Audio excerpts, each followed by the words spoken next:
How's it going, everybody, and welcome back for yet another dive. That's all I do on my channel, as you know. In this adventure, I scout the bottom with Moncoon for a bunch of bivalves. We harvest manila and little neck clam, and I get to encounter my first cockle, this guy right here, running away from a deadly moon snail, deadly to the bivalves at least. We harvest up a feast. I cook up a bunch of food at my house. I have a big old cookout. It was really delicious. Bivalves are on the menu 100%. Need to get more of them. Like, comment, and subscribe if you like the video. You know the deal. Yo, I got Moncoon here. Moncoon, I haven't seen Moncoon for like a year and a half. A year and a half, yeah. Yeah, we were diving like all the time there for a while. But then I got busy. He moved to Victoria, and ironically, you think I'd be diving with him more, but that's not the case. Right now, we're here in a dive spot north of Nanaimo. It's a high tide right now. I was expecting a low tide. We're just doing a quick scan to see what the conditions look like. Right now, the viz, from what I can tell from a distance, is looking good. Our goal today is to scavenge the bottom for some crab, looking for dungies and red rock or whatever else looks tasty. And also going to look for some oysters and look for some clams. Clam, you're allowed 75. I just checked and they're all open. Same with oysters. Oh, look at that eagle cruising right by. It's a big one. I haven't done a clam dig for a while. It brings out the child in me, digging around in the mud. It's always a fun time. All right, hopefully the conditions are good. I was hoping it was going to be a low tide. The tide's looking real high. It's supposed to be low at 10:37, and it's just after 9 o'clock right now. That's kind of a drag. Won't make it easy digging around, but we'll see. Yeah, it's all right. It's more of a scuba spot. Apparently the small wall here is decent. Yeah, this is one of those spots that I would not bring a spear gun to, but it is somewhere that I'm gonna look around for dungies. Oh man, that viz is actually looking awesome. Last time I dove in this area, the viz was crap. That was just after that herring spawn event. Probably a little algae bloom. It's been cold and rainy though, so it hasn't been overly sunny, which keeps the algae at bay. Hopefully it's good for our trip to Port Hardy, the viz. You got a little bit of there you go. There you go. Even more, probably. Even more, so. Woo! I'm all geared up, just about anyways. Got all my equipment on. Still rocking the bow shot. This is a diving sports special as well. Yeah, me too. I'm getting, oh yeah. We got the same suit, eh? Yeah, same suit, yeah. This is the Prestige, that's the Red Rock? Red Rock, yeah. Red Rock, there we go. I'm waiting for my Ocean or Custom.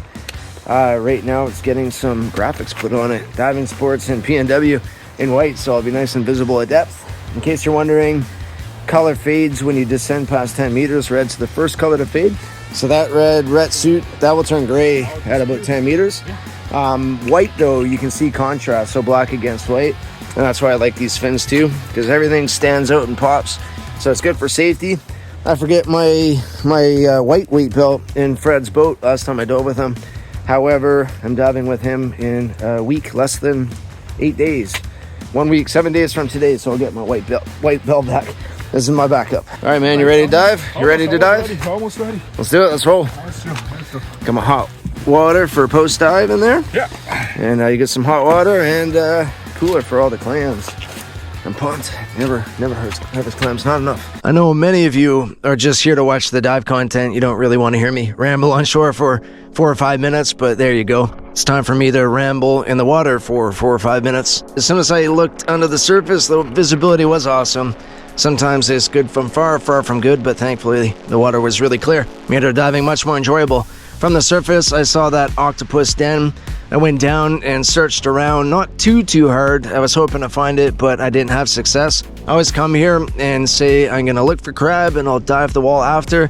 That's what I said on this dive too, and came back and I was a bit cold. Kind of knew that was going to happen, but I wanted to put my energy in finding some bivalves. Moncoon did a drop or two. He agreed. We're just going to go dive and look for our objective, clams. I saw that octopus den a little bit further. I knew there was one there lurking.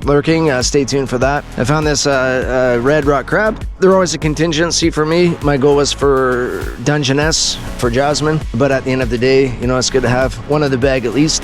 There's a pier here, a dock from a privately owned home, and we always find garbage under it. I just throw it back on their platform there.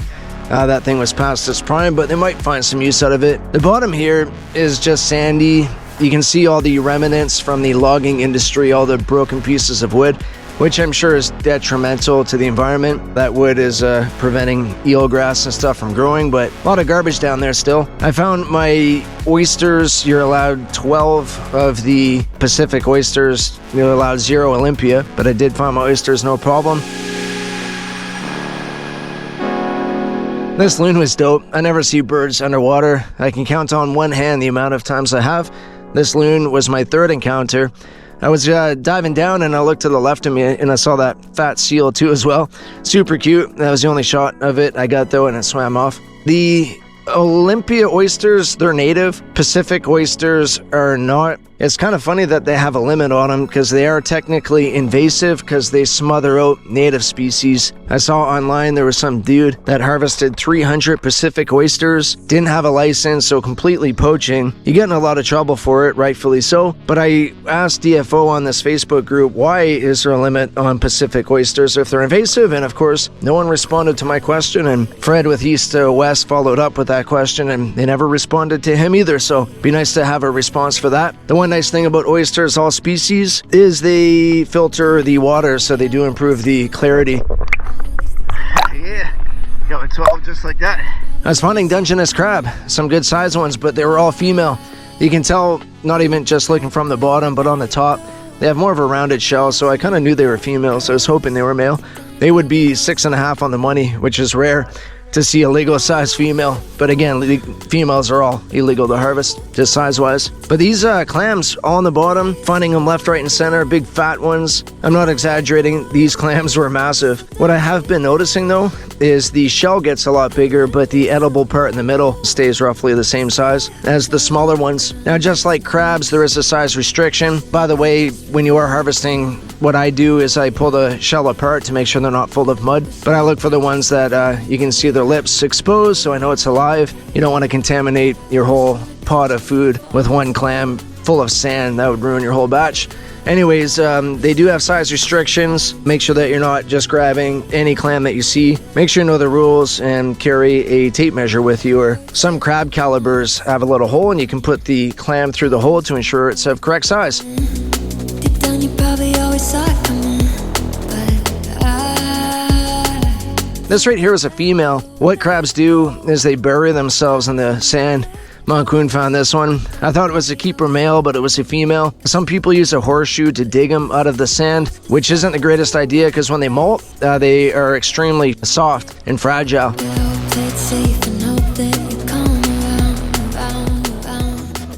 This right here is a crab molt, not a dead crab, but the crab, they outgrow their exoskeleton. They sneak out of the shell, bury themselves in the sand. And I thought this was a keeper too, but yeah, just the exoskeleton. Was kind of bummed on that, but still a cool find. Hear the difference in the wind. This red rock came home with me too, so I got 2 in the bag, all said and done. They were my contingency and it paid off. Again, better to have some crabs than none.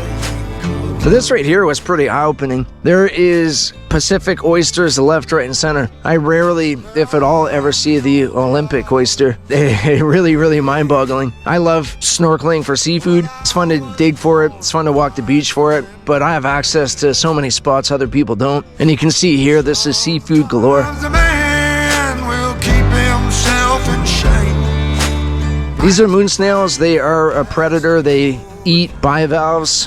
I thought they were off limits 24/7, but I misread the regs. They're only really off limits if you're harvesting from an area where bivalves are closed, because they can get PSP from cross-contamination. Believe it or not, even crabs can be susceptible to PSP if they're eating a bunch of contaminated bivalves. But I'm gonna have to try one day. My buddy Jeremy Waterman Sorin did a catch and cook, and they look pretty good if you spend the time and beat them out with a mallet, just like an octopus. Otherwise, they'd be very, very chewy. Moncoon and I found this safe, what we think was the safe. We're going to use our imagination and call it a safe. Cool find. Steady building steam like a thunderhead. Just got out of the water, but Moncoon saw an octopus, so I figured I might as well go see it too. I swear when I was coming in, I saw what I thought was an octopus go into where Moncoon is.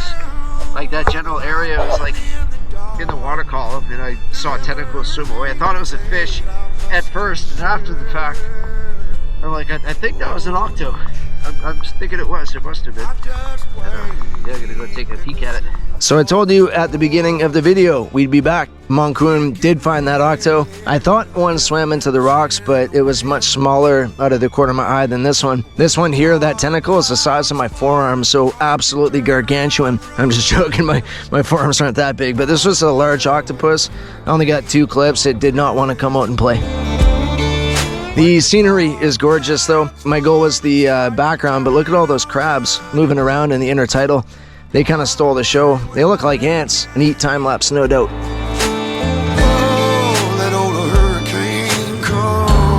It's just after 1 o'clock right now. We put a solid time in the water. Moncoon picked me up around 9 o'clock. We got in the water roughly around 10 and had an awesome time. Got my bivalves, and I also got my oysters and 2 red rock crab for Jasmine. Actually, I might mount on too. But water was chilly. My feet were feeling it about halfway through the dive. Same with my my hands. The gloves, the Oceaner gloves with the Kevlar palms are great, especially for harvesting oysters, where they can shred the palms up of non-Kevlar gloves. I got my feet thawing out right now. You can see they're white and waxy looking with the Raynaud syndrome. I got them in hot water. That's the trick. But they're tingly and pretty painful right now. Pretty uncomfortable at the moment. Moncoon's just diving the small wall. He saw an octopus, so he's just going to hang out with the octo. I jumped in there and hung out with it for a bit too. Got a selfie shot of it, grabbed onto my pole. That was a fun day. Thanks for joining, Moncoon. Drove up here from Victoria to dive with me. Haven't seen him for a long time, so it's good to catch up. Gonna go back to the house pretty soon and then cook up these clams, some wine, and probably load my my little container full of salt water there too for the crab and the clams. I need your help for a second. Oh. Would you be able to fill this up with water? Yeah, sure. Some nice salt water for the clam feast. That's the way to do it. Oh, there we go. Awesome, thanks, bro. Yeah, it's a little bit heavy. Yeah, heavy. I got it. Thanks, man. I know the camera makes everything look bigger underwater by about 20%, but these are fat clams. Those are gargantuan, hanging out right at the surface. Didn't have to dig in mud. I like digging in mud, but I didn't have to today. They were all hanging out right at the top. Honestly, digging around the mud's the fun part, but snorkeling around is also fun for me. It's a blast. I love it. Look at that loon over there. I saw one of those when I was diving too. Might be the same one. I snuck under it and it dove down and it's faster than I was, and I ran out of breath. All right, again, thanks Moncoon for an awesome time in the water. I can't wait to mow these down. Super, super pumped. Apparently people have been enjoying my cookout videos, so I got an octo. That's the big guy I harvested about a month and a half ago. I got 3 tentacles left after this one. No, 2 after this one. All these clams, what you do with these is you throw them in water, salted water, mix around the clams a bunch, give you a little demonstration. They spit out all the sand, you clean the water, and repeat that process 3 or 4 times. My kids like to play with the crabs, and they're down there on the floor. Gonna clean those out. My goal is to cook up the clams. Gonna throw them in a pot with some butter and wine and ocean water. I'm gonna throw the crabs in there too. I usually just do those in salt water, but some wine and ocean water would be good too. And this guy I'm gonna throw in a cast iron skillet. It's raining out though, so not over the fire, but I'm just gonna do it like I did last time. Gonna tenderize it here in a second. And I got the pot simmering. Gonna throw this in the pot for about half hour to soften it up. So these are iconic crab of British Columbia. The limit for red rock is 4, but you have an aggregate limit of 4. So if I had 2 Dungeness and 2 red rock, that would equal my 4. But if I had 4 red rock, that would also equal my 4. These are male. See that lighthouse there in the abdomen? That would indicate a male. If you see one that looks like a beehive, that would be female. These have to be 4.5 inches. I forget what that is in millimeters. But most of the meat with a red rock is going to be in the claw right there. These little legs are going to be a lot of work to extract the meat, which I will do. But the problem is they're not as meaty as the Dungeness. But I can eat them, no issues, and they're still tasty. Just a lot of work, that's the trade-off. I've seen a million different ways on how to shuck a crab, get the shell off. What I do is grab here, grab the claw.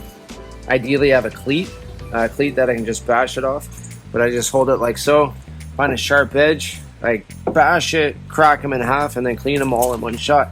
So there you go, guts. and relatively clean, minus a few little pieces of shrapnel here. But I find that the cleanest and fastest way to get your crab ready to boil. So I boiled it this time before taking the skin off, and that was way easier. Some people use rock salt, but I find that wasteful. But yeah, just the skin came off like no problem. Thanks, Monk Loon. He's the one that recommended that. That's all the skin there. Still got to clean it up a bit better. But I'm going to throw this on the pot real soon with the clams. So full disclosure here, when I watch YouTube videos, local ones with dive content, I'll watch the dive stuff and the onshore stuff, but once it gets to the catch and cook, I kind of lose interest. So just out of curiosity for my audience, do you watch this stuff? And I guess if you weren't, you would have clicked past this part of the video anyways, so not really getting a true answer, but is it worth the effort? Do you enjoy the catch and cook content? Are you just here for the dive stuff? Is this worthwhile? I find it interesting to do in person, but maybe not the most exciting to watch on YouTube. Either way, let me know. You're the best filmer ever. Good job, baby. Octo's turned out pretty good. Try to film and do this all at once though. And get this nice and boiling again. Pretty full little pot here. And that's gonna be tasty. I definitely have to up my game though. My recipes are getting a bit redundant. If you have any suggestions, feel free to throw them at me in the comments, whether it be for octopus, bivalves, or any seafood for that matter. Let me know. Check it out, say. There's all the clams that I got today. And there's the octopus. You gonna try some octo, say? You gonna try some, say? I want to wait for it to cool down. You gonna try some clams? Do you have to eat the shell? No, I don't eat the shell. Just the meat inside the shell. You know that. You've had it before. All right, and try these clams. There's a lot of work harvesting from the ocean. It's a lot of fun though, don't get me wrong, grabbing these guys. But definitely worth it. You want to try some octopus? Yeah. I eat this part? Yeah, eat it all, baby. Let's spread it. You like it, don't you? Yeah. You do like it? Yeah. You don't? Oh yeah, you do. Look at me. Look at me. She likes it. She doesn't want to admit. Yeah, look at her. She's hiding over there. That's funny. My dog's a pretty good dog. Here you go, buddy. You get one piece, okay? That's it. Hello, Dad. Hey, buddy. I love you. What are you doing? I'm eating my feast. Bottlehead? Eating my feast. Water bottlehead. All right, I'm gonna mow this all down. Here, I'll do a little taste testaroo for everybody on camera. Very good. I had someone say the larger octopus aren't as tender as the smaller ones. I would argue that I put in the effort and they're just as tender. I don't eat chicken, but it tastes a lot like chicken. Even better. And the clams, you can't beat it. I got a huge feast of clams to go through. Once I'm done with the clams though, I'm gonna cook up that red rock crab for Jasmine. I'm gonna have some too, to be honest, but she'll enjoy it. Might as well use that same broth that has a bit of a seafood flavoring in it already. Oh man, that was a fun time. I'm getting better at cooking. Cooking's never been my strong point, but I'm getting better. I'm enjoying it, especially with the cast iron. I know it's the exact same thing as Teflon, but a lot healthier. And I don't know, something about it. It's aesthetically pleasing. I don't know if I'll do another dive. This might be it. I don't want to sign off yet, but maybe I am. I'm not sure. I'd rather do a longer video, but thanks for watching either way. We'll see you.